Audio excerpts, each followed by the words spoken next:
3.2 লেকচারে সবাইকে স্বাগতম। আশা করি সবাই ভালো আছো।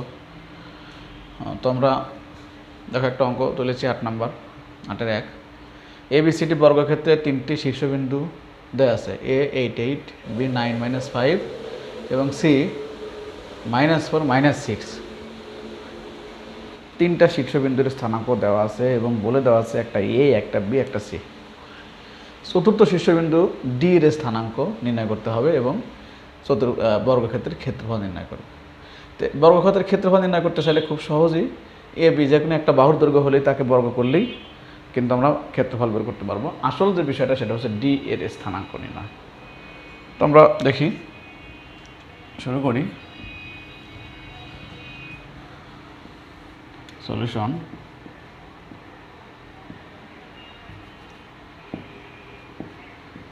সলিউশন প্রদত্ত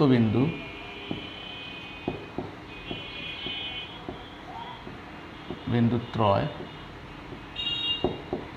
A 8 8, B 9 - 5,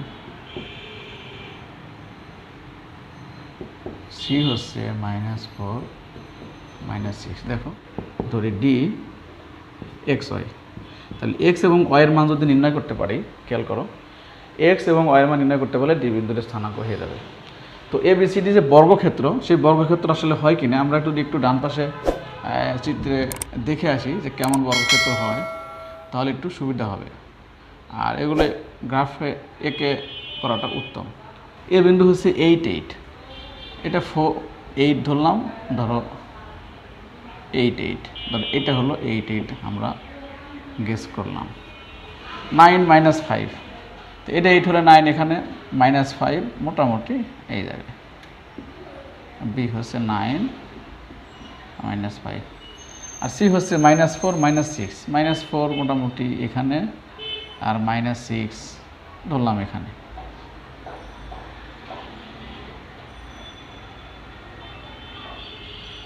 তাহলে সি হলো -4 - 6। ডি বিন্দুর স্থানাঙ্ক খেয়াল করে, এটা যদি বর্গক্ষেত্র হয়, বর্গক্ষেত্র করতে চাই আমরা, তাহলে কি ডি বিন্দুর স্থানাঙ্ক এইখানে মোটামুটি এই জায়গায় একটা বিন্দু হবে, ধরে নিলাম সেটা ডি এক্স ওয়াই। তো দেখো আমরা যদি এগুলোকে সংযোগ করি, এখানে তো জাস্ট আন্দাজ করে নিলাম। তো এটা হলো এক্স প্রাইম, ওয়াই প্রাইম। তো এর আগে আমরা একটা গুরুত্বপূর্ণ শর্ত আলোচনা করেছিলাম 2 নাম্বার লেকচারে, অর্থাৎ সামান্তরিক এবং আয়তক্ষেত্র নিয়ে, যে বর্গক্ষেত্র নিয়ে একটা গুরুত্বপূর্ণ আলোচনা ছিল। আলোচনাটা ছিল এরকম, সারমর্ম কথা ছিল যে কর্ণদ্বয়ের মধ্যবিন্দু একই বিন্দু হবে। বর্গক্ষেত্র, আয়তক্ষেত্র, সামান্তরিক, রম্বস যাই বলি না কেন, বর্গদ্বয়ের মানে কর্ণদ্বয়ের মধ্যবিন্দু একই হয়। আমরা কর্ণদ্বয়ের মধ্যবিন্দু নির্ণয় করি। এটা কিন্তু আঁকলেও হবে, না আঁকলেও হবে, জাস্ট একটু দেখার জন্য যে কেমন বর্গক্ষেত্র হয় দেখলাম আমরা। এখন লিখি, কর্ণ এসি এর মধ্যবিন্দু, কর্ণ এসি এর মধ্যবিন্দু এর স্থানাঙ্ক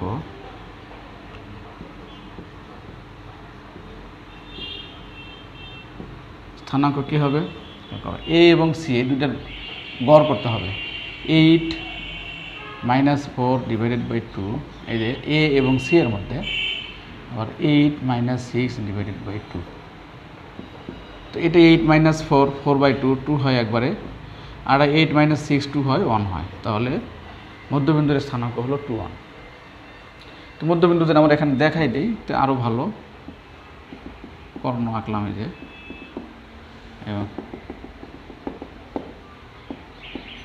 কর্ণ যদি আমরা ধরে নেই ই বিন্দু, কোনো সমস্যা নাই। কর্ণ মধ্যবিন্দু ই। আবার কর্ণ বিডি এর মধ্যবিন্দু,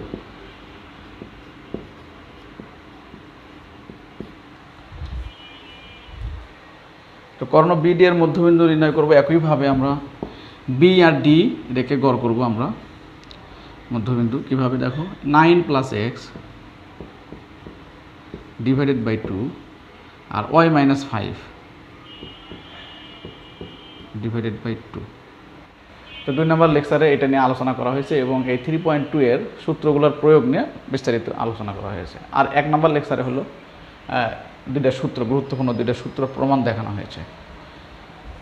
তো তাহলে কি হবে, কর্ণদ্বয়ের মধ্যবিন্দু একই বিন্দু নির্দেশ করে, এখানে লিখি। তার মানে এই বিন্দু আর এই বিন্দু সেম, তার মানে আমরা এটা এই যে এক্স এর এই মানটা এই 2 ধরতে পারি, এই মানটা সমান 1 ধরতে পারি। সুতরাং 9 + x ডিভাইডেড বাই 2 = 2 এবং খেয়াল করো এক্স এর মান সেম হবে, যেহেতু দুইটা বিন্দু একই বিন্দু, তাই y - 5 ডিভাইডেড বাই 2 = 1। দুই বিন্দু সেম হওয়ার অর্থ হলো অবশ্যই ভুজ এবং কোটি সেম হতে হবে, তাছাড়া কিন্তু দুইটা বিন্দু একই বিন্দু হবে না। সেজন্য আমরা দেখো দুইটা বিন্দুর ভুজ সমান ধরলাম, কোটি সমান ধরলাম। ধরে এখন আমরা x এবং y এর মান নির্ণয় করি। এখান থেকে 9 + x = 4, তাহলে x = -5। এখান থেকে y - 5 = 2, সুতরাং 2 + 5 একবারে লিখি, তাহলে y = 7। তাহলে ডি বিন্দুর স্থানাঙ্ক কী হবে? সুতরাং ডি বিন্দুর স্থানাঙ্ক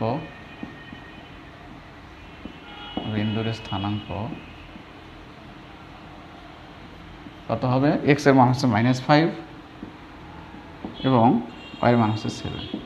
এটা একটা অ্যান্সার।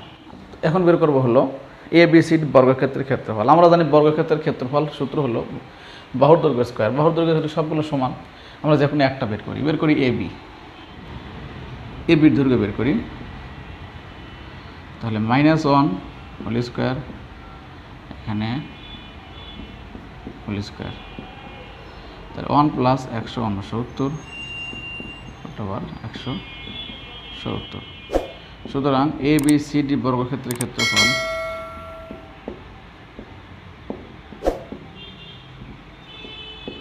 ক্ষেত্রফল সমান বাহুর দৈর্ঘ্য স্কয়ার এ বি স্কয়ার √ এত এত বর্গ একক। অ্যান্সার। তাহলে বর্গক্ষেত্রের ক্ষেত্রফলের সূত্র হলো 170 বর্গ একক। তো আশা করি এটা বুঝতে পারছো, কঠিন কিছুই নয়, জাস্ট মধ্যবিন্দু নির্ণয় করার সমান ধরে তদুত শীর্ষবিন্দুর স্থানাঙ্ক বের করলাম আর ক্ষেত্রফল বের করলাম। তো এরকম আরও একটা অঙ্ক আছে 8 নম্বরে, সেই অঙ্কটা আমরা সলভ করি দেখি। তো দেখো 8-এর 3 নম্বর অঙ্ক। কোনো সামান্তরিকের একটি কর্ণের প্রান্তবিন্দু দ্বারা স্থানাঙ্ক 3 - 4 এবং -6, 5। এর তৃতীয় শীর্ষবিন্দুর স্থানাঙ্ক দেওয়া আছে, চতুর্থ শীর্ষবিন্দুর স্থানাঙ্ক নির্ণয় করো। তো এর আগে তো 3টা বিন্দুর স্থানাঙ্ক দেওয়া ছিল এইভাবে সিরিয়ালি, এখানে আবার বলা আছে যে এটা হলো কর্ণের প্রান্তবিন্দু, তাহলে এই হলে এটা সি হবে।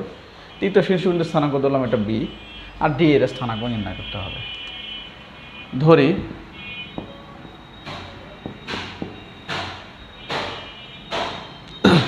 কর্ণদ্বয়ের প্রান্তবিন্দু, কর্ণের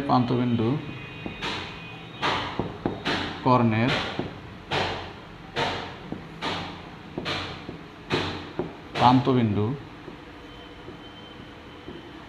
দ্বয় এ হচ্ছে 3 - 4 আর সি হচ্ছে -6, 5। তৃতীয়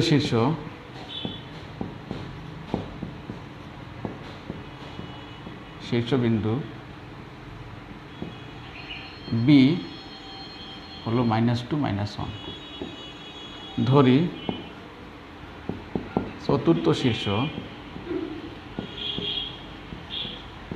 শীর্ষবিন্দু ডি এক্স হয়, ডি নির্ণয় করতে হবে আগের মতোই। দেখো তো আমরা কি বলছিলাম, সামান্তরিকের অঙ্গ সবগুলোর ক্ষেত্রে একই রকম, কর্ণের মধ্যবিন্দু সেম হবে। আমরা কর্ণের মধ্যবিন্দু নির্ণয় করব। তো এসি কর্ণের মধ্যবিন্দু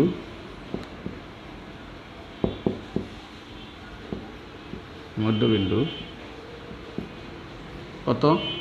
3 - 6 ডিভাইডেড বাই 2 -4 + 5 ডিভাইডেড বাই 2 = এটা হয় -3/2 এটা হয় হাফ। আবার বিডি কর্ণের মধ্যবিন্দু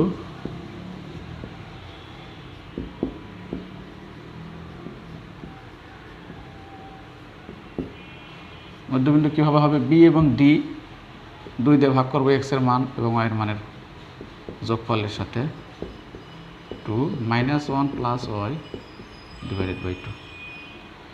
সামান্তরিকের কর্ণদ্বয়ের মধ্যবিন্দু একই বিন্দু নির্দেশ করে, লিখবো এখানে সামান্তরিকের। তাহলে এদের কি সেম ধরবো আমরা, এই দুইটা মধ্যবিন্দু তো সেম ধরলে কি হবে, সুতরাং -2 + x / 2 ইকুয়াল টু, এই যে এক্সের মান সমান ধরবো -3 / 2 এবং ওয়াইয়ের মান সমান ধরবো -1 + y / 2 ইকুয়াল টু হাফ। এখন আমরা এটার মান বের করি, দেখো এই 2 এবং এই 2 তুলে দেই, তাহলে -2 + x ইকুয়াল টু -3, এই 2 ওই পাশে গেলে -3 + 2, সুতরাং x ইকুয়াল টু -1। এখানে 2 তুলে দেই, -1 + y ইকুয়াল টু 1 এবং y ইকুয়াল টু 2। তাহলে সুতরাং ডি দিয়ে -1 2, এটাই হচ্ছে অ্যান্সার। অর্থাৎ চতুর্থ শীর্ষবিন্দুর যে স্থানাঙ্ক বের করলাম, এটা আমরা চিত্র এঁকে দেখালাম না, চিত্র আঁকা এতটা জরুরি নয়, চিত্র ছাড়া অঙ্ক করতে পারলে করব, তবে চিত্র এঁকে দেখালে ভালো, নিজেরও বোঝা একটু সহজ হয়। ত্রিভুজের ভরকেন্দ্র রিলেটেড অঙ্ক করি আমরা, এই অঙ্ক আশা করি বুঝতে পেরেছো তোমরা। দেখো ভরকেন্দ্র রিলেটেড একটা প্রশ্ন তুলেছি 11-1। একটি ত্রিভুজের 3টি শীর্ষবিন্দুর স্থানাঙ্ক যথাক্রমে 3 5 7 - 1 ও 11 2 হলে এর ভরকেন্দ্রের স্থানাঙ্ক নির্ণয় করো। ভরকেন্দ্রের স্থানাঙ্কের যে সূত্র আমরা দেখেছিলাম যে এক্সের মানের গড়, অর্থাৎ 3টা যোগ করে 3 দিয়ে ভাগ করলেই এক্সের মান পাওয়া যাবে এবং ওয়াইয়ের মান যোগ করে 3 দিয়ে ভাগ করলে ওয়াইয়ের মান পাওয়া যাবে। তো একেবারেই সহজ, এমসিকিউর মতো প্রশ্ন। সি এর ভরকেন্দ্র একেবারে এই এক্সের মান যোগ করব সবগুলো +11 / 2, আবার ওয়াইয়ের মান সবগুলো যোগ করে 5 - 1 + 2 / 2, এটা সমান যা হবে সেটাই অ্যান্সার। 7 আর 3 যোগ করলে 10 21 / 2, সরি এখানে 3 হবে, সবগুলো আমি লিখতে ভুল করেছি। তাই 21কে 7 দিয়ে ভাগ করলে হয়, 3 দিয়ে ভাগ করলে হয় 7, আর এখানে 7 থেকে 1 6কে 3 দিয়ে ভাগ করলে হয় 2, এটাই অ্যান্সার। তো 11-3 নম্বর অঙ্ক একই রকম অঙ্ক। দেখো একটি ত্রিভুজের 2টি শীর্ষবিন্দুর স্থানাঙ্ক দেওয়া আছে, ভরকেন্দ্র দেওয়া আছে। আগে ভরকেন্দ্রই নির্ণয় করেছিলাম, এখন ভরকেন্দ্র দেওয়া আছে, তৃতীয় শীর্ষবিন্দুর স্থানাঙ্ক নির্ণয় করতে হবে। তো এটাও খুবই সহজ অঙ্ক। ধরলাম বিন্দু দুইটা হলো দেওয়া আছে, যেটা সেটা AB 2 7 আর বি হচ্ছে 6 1। খেয়াল করো, সি ধরে নিলাম XY, সি হলো তৃতীয় শীর্ষ XY। তাহলে ত্রিভুজ ABC এর ভরকেন্দ্র তো সমান, এটাকে একটু ক্যালকুলেশন করি, তো 8 + x / 3 আর এখানেও 8 + y / 3। তো ভরকেন্দ্র বের করেছি, কিন্তু ভরকেন্দ্র দেওয়া আছে প্রশ্ন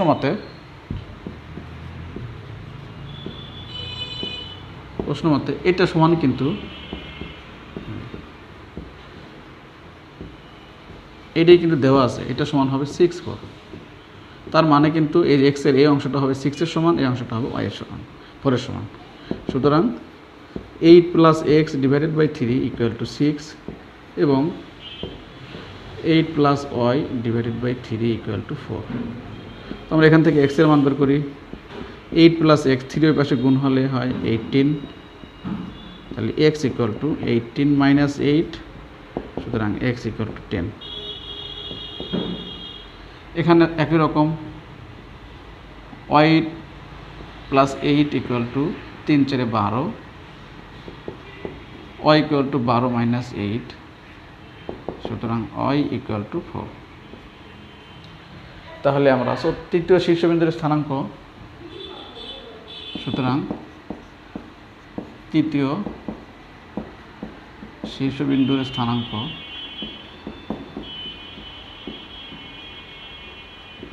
কত হয়, 10 4 অ্যান্সার।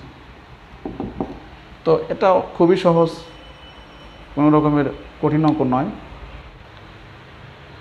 তো আমরা এই চ্যাপ্টারের লাস্ট অঙ্ক করব। দেখো 2 নম্বর অঙ্ক। একটি ত্রিভুজের শীর্ষবিন্দুর স্থানাঙ্ক দেওয়া আছে, এটা একটা, এটা একটা, এটা একটা। এর ভর কেন্দ্র y অক্ষের উপর অবস্থিত হলে প্রমাণ করো যে এত সমান এত। তো ত্রিভুজের শীর্ষবিন্দু দেওয়া থাকলে ভর কেন্দ্র আগে বের করবো, তারপরে যে শর্ত আছে সেটা ব্যবহার করব।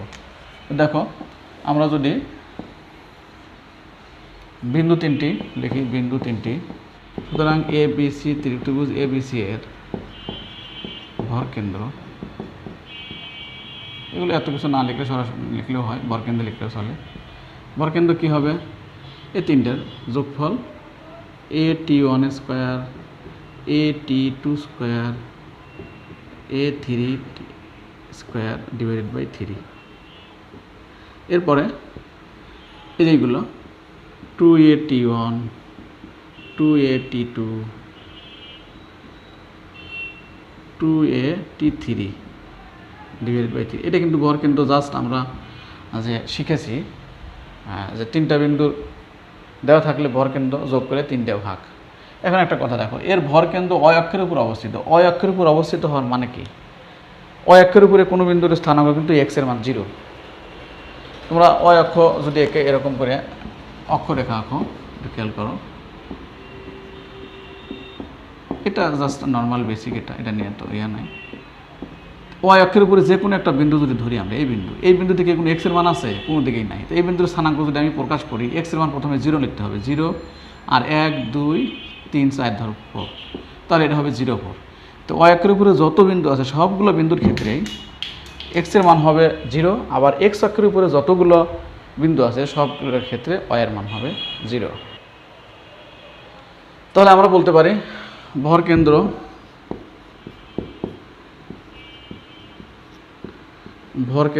y অক্ষের উপর হলে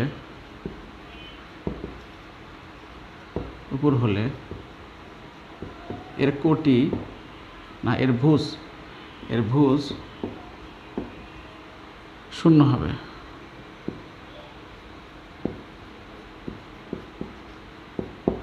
সুতরাং এই যে ভুজটা যেটা 0, এখন এই 3 পাশে গেলে 0 হয়ে যায়। তারপর উপরেরটা এ কমন নেই, আমরা এ কমন নিলে হয় a_t1 স্কোয়ার,